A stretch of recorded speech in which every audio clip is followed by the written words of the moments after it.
Et que dire de son copain, le député Isnard, un riche manufacturier de Grasse complètement halluciné. Le français est devenu le peuple le plus marquant de l'univers. Non mais ça va les chevilles ? Il faut que sa conduite réponde à sa nouvelle destinée. Américain mental sort de ce corps. Sous Louis XIV, le plus fier des despotes, il lutte avec avantage contre une partie de l'Europe. Super référence, dis donc. Aujourd'hui que ses bras sont déchaînés, craindrait-il l'Europe entière ? Ferme-la, espèce de danger public. Robespierre hésite. Il entend Billaud Varennes s'y opposer vivement le 5 décembre 1791 et il le rejoint. Et il déplie une à une toutes les raisons de s'opposer à la guerre. Vous allez voir, c'est passionnant. Pourquoi s'opposer à la guerre ? Tout d'abord pour des raisons stratégiques. La guerre crée une unité artificielle du pays. Elle soude le peuple derrière son chef, quand bien même ce dernier ne se prive pas de le faire crever pour sa gloire personnelle.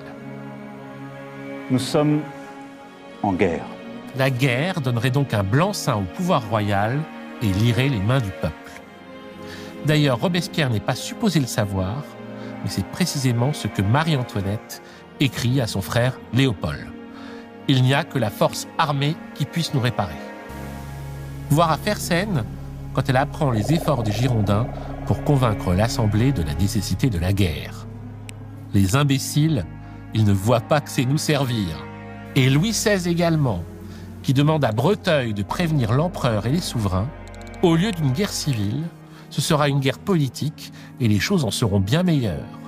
L'état physique et moral de la France fait qu'il lui est impossible de la soutenir une demi-campagne, mais il faut que j'aie l'air de m'y livrer franchement, comme je l'aurais fait dans des temps précédents.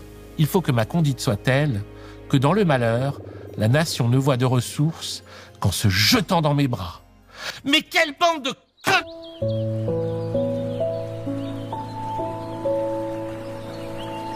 Ensuite,